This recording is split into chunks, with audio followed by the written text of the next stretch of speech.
السلام علیکم ورحمۃ اللہ وبرکاتہ۔ آج کی کلاس ٹینس کے تعلق سے ہے اور آج پریزنٹ اینڈ ڈیفینٹ ٹینس کو پڑھایا جائے گا۔ آپ اس ٹینس کو خوب اچھی طرح سمجھنے کی کوشش کریں کیونکہ اس ٹینس کا استعمال بہت زیادہ ہے۔ صبح سے لے کر شام تک اور شام سے لے کر صبح تک جو اپنے معمولات اور روٹین کو بتایا جاتا ہے وہ پریزنٹ اینڈ ڈیفینٹ ٹینس میں ہی بتایا جاتا ہے۔ اگر آپ کا پریزنٹ اینڈ ڈیفینٹ ٹینس اچھا ہے، ازبر ہے اور آپ کو یاد ہے اور اس کے اوپر پریکٹس ہے تو پھر ایسے صورت میں آپ اپنی روٹین کو صحیح انداز میں انگریزی میں بتا سکیں گے۔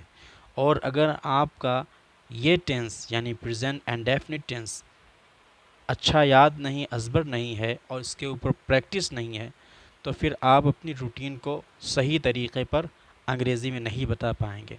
اس لیے اس ٹینس کو خوب سمجھنے کی اور اس کی پریکٹس کرنے کی کوشش کریں کیونکہ آپ نے اگر اس کو سمجھ لیا تو پھر آگے جو ٹینسز آئیں گے وہ انتہائی آسان ہوں گے۔ پریزنٹ اینڈ ڈیفینٹ ٹینس کی تعریف یہ ہے کہ جن جملوں سے موجودہ زمانہ یعنی حال میں کسی کام کا کرنا یا ہونا معلوم ہو وہ پریزنٹ اینڈ ڈیفینٹ ٹینس کہلاتا ہے۔ مثال کے طور پر میں کام کرتا ہوں، میں پڑھتا ہوں، میں آفس میں بیٹھتا ہوں، تو یہ جو خبر دی جا رہی ہے یہ موجودہ زمانے کی دی جا رہی، یعنی فی الحال میرا کام آفس میں بیٹھنا ہے، میرا کام پڑھنا ہے، میرا کام فلاں جگہ جانا ہے، تو یہ جو خبر معلوم ہو رہی ہے وہ موجودہ زمانہ یعنی حال میں معلوم ہو رہی ہے۔ یہ پریزنٹ اینڈ ڈیفینٹ ٹینس کی پہچان ہے اردو کے اعتبار سے۔ اردو کے اعتبار سے ہم اس کو کیسے سمجھیں کہ یہ پریزنٹ اینڈ ڈیفینٹ ٹینس ہے، تو اس کے اردو جملوں کے اخیر میں تا ہے، تی ہے، تیں ہے، تا ہوں وغیرہ جیسے الفاظ کا استعمال ہوتا ہے۔ آپ کے سامنے بہت ساری مثال ہیں، جیسے آئی سلیپ میں سوتا ہوں، آئی سلیپ میں سوتا ہوں۔ یو ریڈ آپ پڑھتے ہو، یو ریڈ آپ پڑھتے ہو۔ وی ورک ہم کام کرتے ہیں، وی ورک ہم کام کرتے ہیں۔ زید رنس زید دوڑتا ہے، زید رنس زید دوڑتا ہے۔ حمدان ٹیچز حمدان پڑھاتا ہے، حمدان ٹیچز حمدان پڑھاتا ہے۔ ارمان بیٹس ارمان مارتا ہے، ارمان بیٹس ارمان مارتا ہے۔ سعدان لاپس سعدان ہنستا ہے، سعدان لاپس سعدان ہنستا ہے۔ آفتاب ریڈس آفتاب پڑھتا ہے۔ ان تمام مثالوں میں اور جملوں کے اخیر میں آپ دیکھیے کہ تا ہے، تی ہے، تے ہیں، تا ہوں کا استعمال ہوا ہے اور ان سے یہ بھی پتہ چل رہا ہے کہ یہ سارے کام موجودہ زمانے میں ہو رہے ہیں۔ بس یہی سب علامتیں ہیں کہ یہ سب کے سب پریزنٹ اینڈ ڈیفینٹ ٹینس کے جملے ہیں۔ ہیلپنگ ورب اس میں ڈو اور ڈز کا استعمال ہوتا ہے۔ یہ انشاءاللہ نیکسٹ ویڈیو میں اچھی وضاحت کے ساتھ مثال کے ساتھ آپ کو سمجھایا جائے گا۔ مزید ہم انگریزی میں جملے بناتے ہیں، عام طور پر 6 طریقے کے مطابق جملوں کو بنایا جاتا ہے۔ آپ ان کی خوب مشق کریں تاکہ آپ کی انگلش اسپیکنگ میں مہارت بڑھتی چلی جائے اور آپ اچھی انگلش بول سکیں۔ سب سے پہلے سینٹنس آتا ہے افرمیٹیو سینٹنس۔ افرمیٹیو سینٹنس اس کے تعلق سے میں نے چوتھی کلاس میں بتایا تھا کہ افرمیٹیو سینٹنس اس سینٹنس کو کہا جاتا ہے جس میں نہ نہیں کا لفظ نہیں آتا ہے، یعنی میں کھاتا ہوں، میں پڑھتا ہوں، میں سوتا ہوں، میں جاگتا ہوں، میں یہ کرتا ہوں، میں وہ کرتا ہوں، اس طرح کے جو سینٹنس بولے جاتے ہیں وہ افرمیٹیو سینٹنس کہلاتے ہیں۔ اس کا اسٹرکچر یہ ہے کہ سب سے پہلے سبجیکٹ کو رکھا جاتا ہے، پھر اس کے بعد ورب کی فرسٹ فارم کو رکھا جاتا ہے۔ ورب کی 3 شکلیں ہوتی ہیں، ان شکلوں کو ہم کسی موقع پر بلکہ موقع محل کے اعتبار سے بتاتے چلیں گے۔ تو پریزنٹ اینڈ ڈیفینٹ ٹینس میں ورب کی فرسٹ فارم کا استعمال ہوتا ہے۔ تو اسٹرکچر آپ کے سامنے ہے، سب سے پہلے سبجیکٹ کو رکھا جائے گا اور پھر اس کے بعد ورب کی فرسٹ فارم کو رکھا جائے گا۔ ورب کے اخیر میں کبھی ای اور ای ایس کا اضافہ کیا جاتا ہے، وہ سبجیکٹ کے اعتبار سے کیا جاتا ہے۔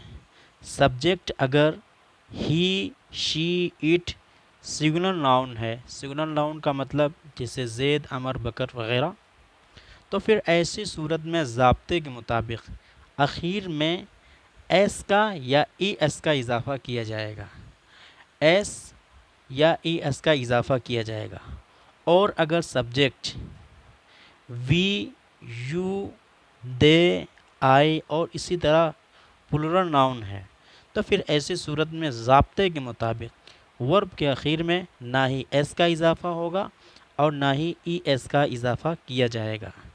ای ایس اور ایس کا اضافہ کب کیا جاتا ہے اس کے تعلق سے ضابطہ یہ ہے کہ ورب کے اخیر میں ایس ایچ یا ایکس یا سی ایچ یا ڈبل ایس یا او ہو تو پھر ایسی صورت میں ای ایس کا اضافہ کیا جائے گا۔ جیسے آپ کے سامنے ایک مثال ہے، اب اگر سبجیکٹ ہی، شی، اٹ یا سنگولر ہے تو پھر ایسی صورت میں اس کے اخیر میں ای ایس کا اضافہ کیا جائے گا، کیونکہ اس کے اخیر میں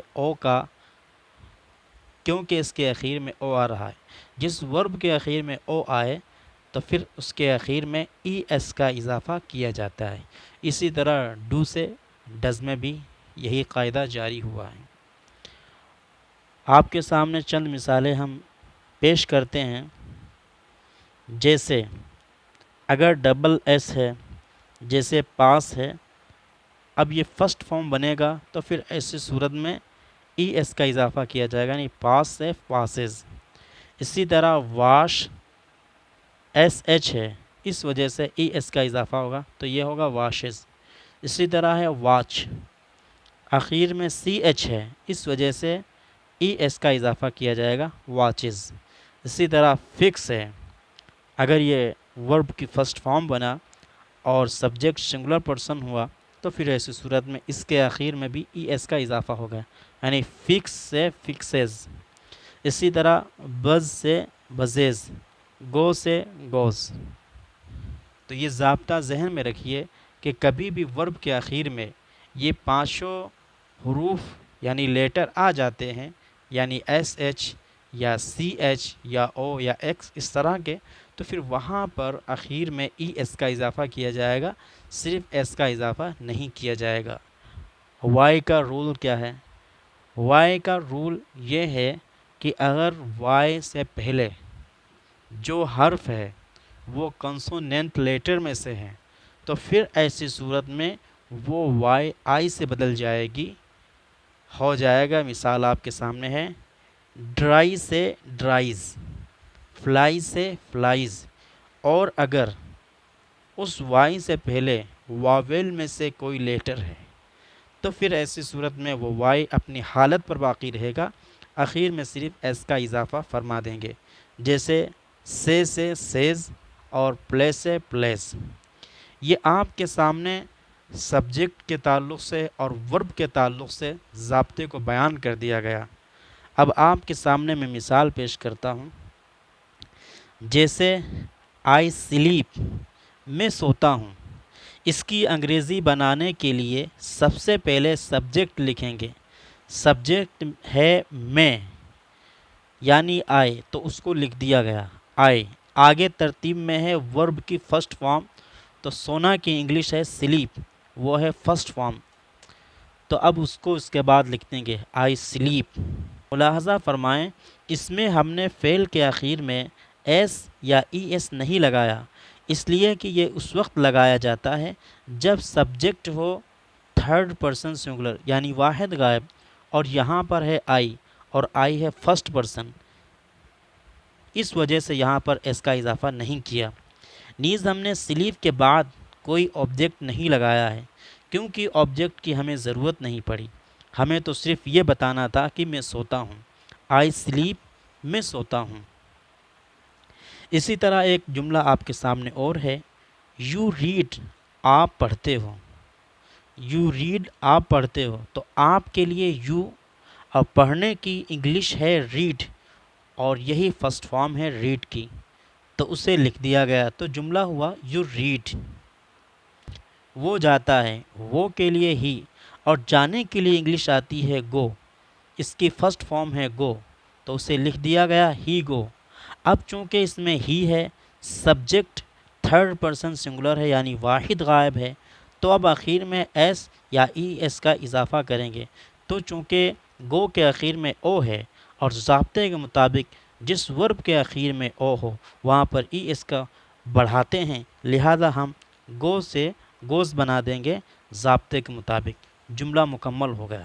ایک جملہ آپ کی خدمت میں اور پیش کرتے ہیں، وہ پڑھاتا ہے، وہ کے لیے ہوگا ہی، اور پڑھانے کے لیے آئے گا ٹیچ، اور چونکہ سبجیکٹ تھرڈ پرسن سنگولر ہے تو آخر میں ایس بھی لگے گا، تو ہو جائے گا ہی ٹیچز، اور اس کے آخر میں ای ایس کا اضافہ اس لیے کیا ہے چونکہ جس ورب کے آخر میں سی ایچ آتا ہے اور تھرڈ پرسن سنگولر سبجیکٹ بنے تو پھر ورب کے آخر میں ای ایس کا اضافہ کیا جاتا ہے، چنانچہ اس میں کیا گیا۔ اس طرح سے جملے بنائے جائیں گے، اور یہ بات ذہن میں رہے، ایس اور ای ایس کا جو ضابطہ لگانے کا ہے وہ صرف افرمیٹیو سینٹنس کے ساتھ خاص ہے، اس کے علاوہ کہیں پر نہیں اس کو استعمال کیا جائے گا۔ ویڈیو چونکہ لانگ ہو چکی ہے، اس میں بہت ساری چیز یاد کرنے کے تعلق سے ہیں، تو آپ حضرات اسے یاد کریے اور زیادہ سے زیادہ ویڈیو کی لنک دیگر بھائیوں کے پاس ارسال فرمائیں۔ انشاءاللہ نیکسٹ ویڈیو میں ہم پریزنٹ اینڈ ڈیفینٹ ٹینس کو مثالوں کے ساتھ کمپلیٹ کریں گے۔ جب تک کے لیے جزاک اللہ خیرہ۔ السلام علیکم ورحمۃ اللہ وبرکاتہ۔